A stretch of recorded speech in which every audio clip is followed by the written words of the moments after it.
Friday, October 10th. Today marks 1,325 days since the full-scale war began, and the channel Dine Plesoden is starting its broadcast as part of the United Marathon. Now the latest updates from the TSN team. The Russians launched over 450 drones and more than 30 missiles at Ukraine overnight, with more than 20 strikes recorded, President Zelensky reported. The main targets of the enemy were energy and civilian infrastructure facilities, including hydro and thermal power plants, as well as transformer substations. Due to the strikes, parts of Kyiv region, Donetsk region, Chernihiv region, Cherkasy region, Kharkiv region, Sumy region, Poltava region, Odessa region, and also Dnipropetrovsk region were left partially without power. In particular, the left bank of the capital was left without power and water supply, while power and water outages were also observed on the right bank.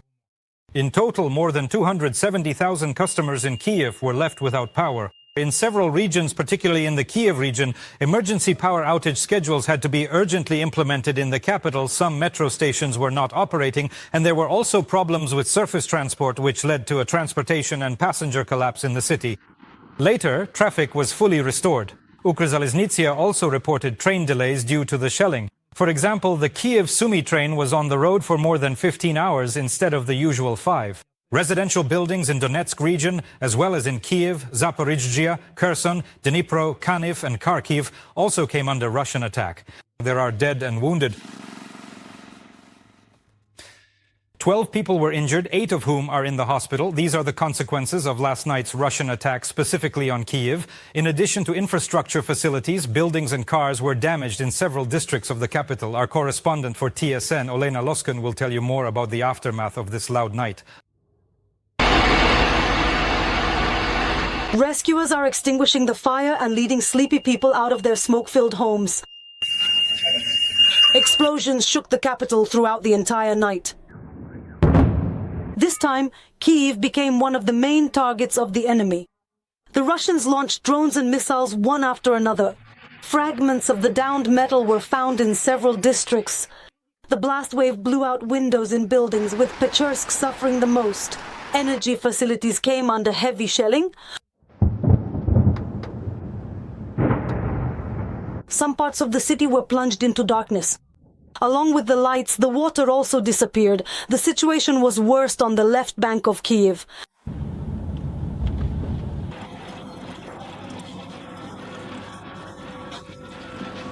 There was no water, nothing at all. However, the Kremlin had already done this on October 10th. Svetlana Hrinchuk, the head of the relevant department, reminded everyone of the energy terror. Exactly 3 years ago, on October 10th, our energy system endured one of its first massive attacks. Today, Russia continues to use cold and darkness as instruments of terror. No one slept that night, and in Brovary houses were damaged and one of the stores burned down completely like this. Debris from an enemy drone fell on it. Due to the power outage, there were disruptions in transportation and the metro slowed down its movement. At most stations, people had to wait up to 7 minutes, and it was impossible to cross the Dnipro at all. So people started rushing to surface transport. They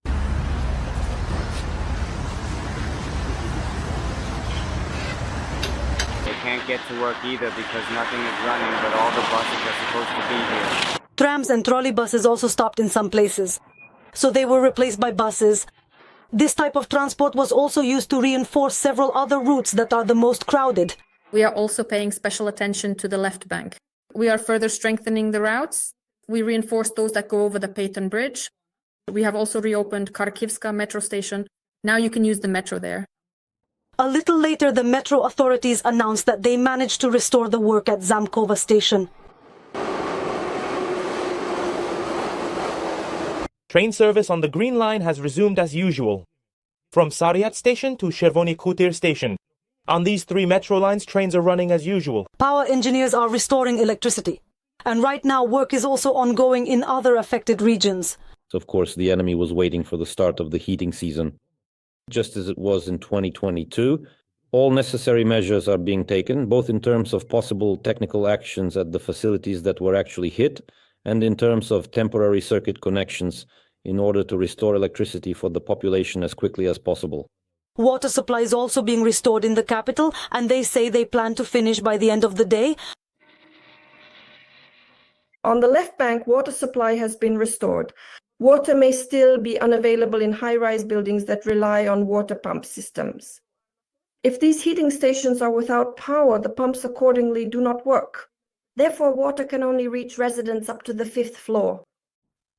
As for the right bank part, 4 districts remain without water: Pechersky, Shevchenkivsky, Solomiansky, and Holosivsky. For those who still don't have water, utility workers are asking them to use the public wells. About 100 are currently connected to generators, so they operate even without electricity. Water delivery has also been arranged for local hospitals. You can charge your phone, warm up, or have some tea at the points of invincibility. These are set up in particular at designated schools and kindergartens. The educational process in the capital is in a partially distance learning format. If there is light, teachers conduct lessons online and assign tasks for independent revision. Duty groups were organized in some institutions. However, parents were still asked to leave their children at home if possible. Olena Loskun, Anatoly Koop, TSN 1+1. Marathon. The only news. Protection for Ukrainian skies at Russian expense. The German defense company Rheinmetall will supply our army with Sky Ranger 35 self-propelled anti-aircraft guns. This air defense system is being created on the basis of the Leopard 9 radius tank. The range of the anti-aircraft gun is up to 4 kilometers. Analysts say that such systems are extremely effective against Shaheds. The exact number of Sky Rangers Ukraine will receive is being kept secret, but the company has stated that the order is worth hundreds of millions. The air defense will be financed by euros. One of the EU countries will pay for it using income from the frozen assets of the aggressor country. The Sky Ranger has already demonstrated its effectiveness during the repulsion of air attacks in Ukraine, which is why the German Ministry of Defense has also ordered them for itself. However, Rheinmetall has repeatedly stated that they prioritize supplying Ukraine, which is defending itself against Russian aggression. HIMARS near Kyiv once again changed the course of the battle. The Russians launched a large-scale assault in the Dobropillia direction. Columns of equipment, motorcyclists and infantry of the occupiers moved to recapture the villages of Borony and Volodymyrivka. The battle is still ongoing, although our soldiers have already destroyed all of the enemy's equipment. They spared neither drones nor shells, striking the occupiers with HIMARS rockets. These rocket systems have been operating on the front since 2022, but for the first time, we will show how skillfully they change the course of battle. TSN special correspondent Yulia Kirienko will tell us how the Russian offensive ended and how HIMARS strikes them. Among themselves, the soldiers call this machine the Chimera of the front. And it's no wonder, because they always keep it hidden as far away from prying eyes as possible. Especially now, when Russian drones are lurking everywhere.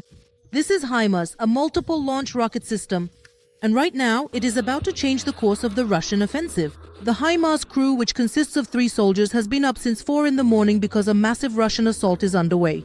At the moment, the intensity is very high. There are a lot of targets being hit over the course of 4 to 5 hours. And we've already struck dozens of targets. The last time we saw such intensity was somewhere in the Lyman direction. These are the targets. Russian infantry on buggies and motorcycles launched an assault in the Dobropillia direction. About 300 soldiers tried to break through to the village of Volodymyrivka. They were moving in columns, something we haven't seen in this direction for several months. A mechanized assault involving a large number of motor vehicles in the forested areas. And also, something quite rare for many months here, they utilized various makeshift armored vehicles of this particular kind. These included BMPs and even tanks. As many as 5 Russian brigades threw their forces in from 2 directions today. The approach of the first Russian column is reported by the HIMARS commanders over the radio. Rough morning? Very tense, I would say. Why? A lot of work. Unfortunately, the enemy is advancing. We need to shoot them to make it easier to run. The HIMARS commander received the coordinates of the Russian column. Here it is, on the road in the middle of the field. But in artillery terms, its location is measured in numbers. The commander enters them into the tablet, and the crew of the American system heads out to fire. The HIMARS raises its body with a pod loaded with rockets, turns it toward the front, and suddenly folds it back. The Russian column has shifted. It's always difficult to fire at a moving target, the artillerymen say. So, the coordinates have to be entered again. This is extremely dangerous. Standing out in the open field for so long is risky because the vehicle could be spotted by an enemy aircraft. The guys have to work pretty fast here. Right now, they're covering the front in a good sector, working quickly and then getting out. Because the Russians wouldn't hesitate to use an Iskander missile on such a vehicle. In these shots, you can see the Russians attacking our defensive line. The pilots counted 30 motorcycles with assault troops and another 35 armored vehicles. The enemy is using the shoving tactic. They called it the shoving tactic. They don't care about losses, and yet the next wave still comes. They don't care about losses, whether it's 20 meters, 30, 50, they keep coming, again not caring about losses. And again, who is pushing these troops forward? Before they managed to shove their assault troops up to our trenches, the artillerymen, having received updated coordinates, hear it again over the radio. They once more turn the vehicle around and finally launch the first rocket. The HIMARS quickly folds up and hides in the bushes. The shot is successful, but it's not the last one. Once again, the HIMARS heads out onto the field.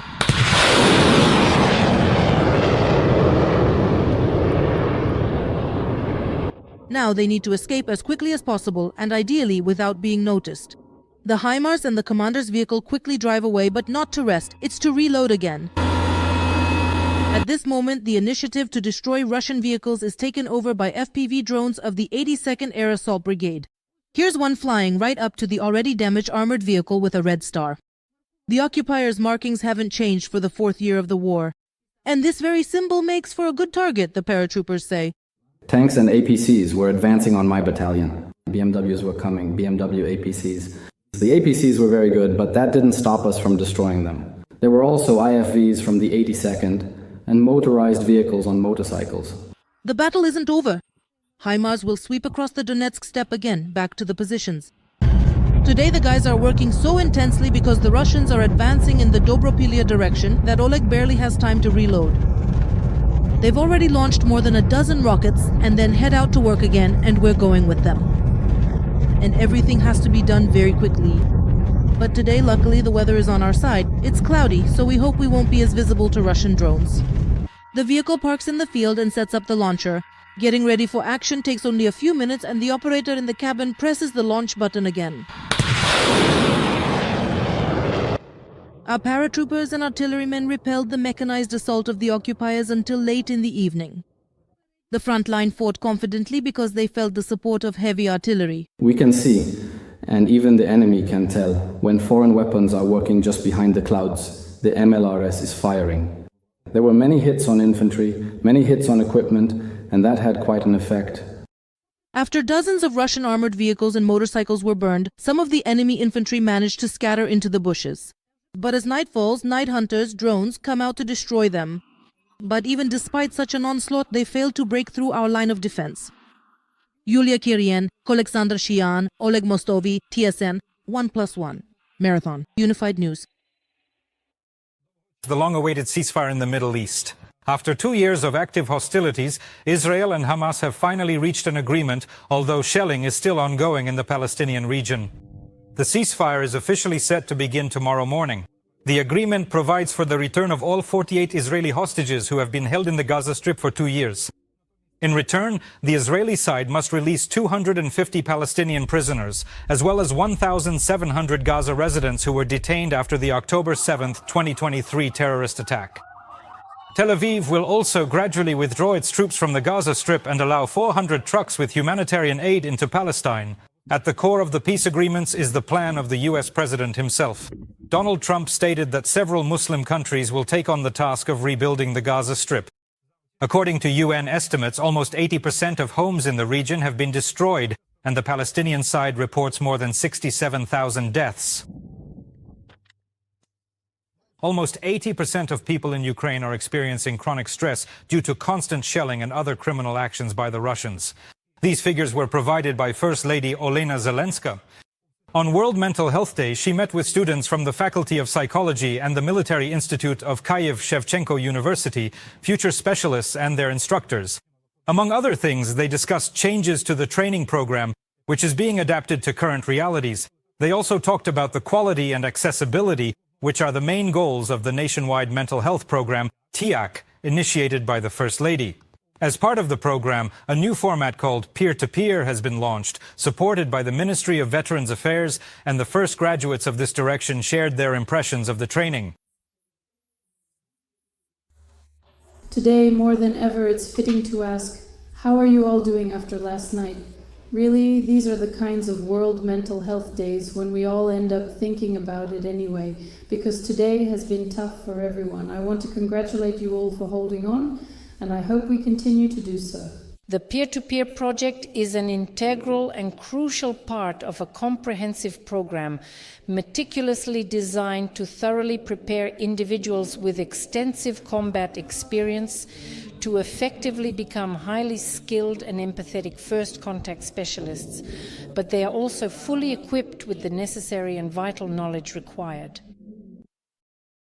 And at 7 o'clock p.m., the next TCH broadcast will be part of the United Marathon. And now, coming up right after me, Natalia Masichok and Maxim Sukhenko will start the evening broadcast. Over to them. Stay with us this Friday evening.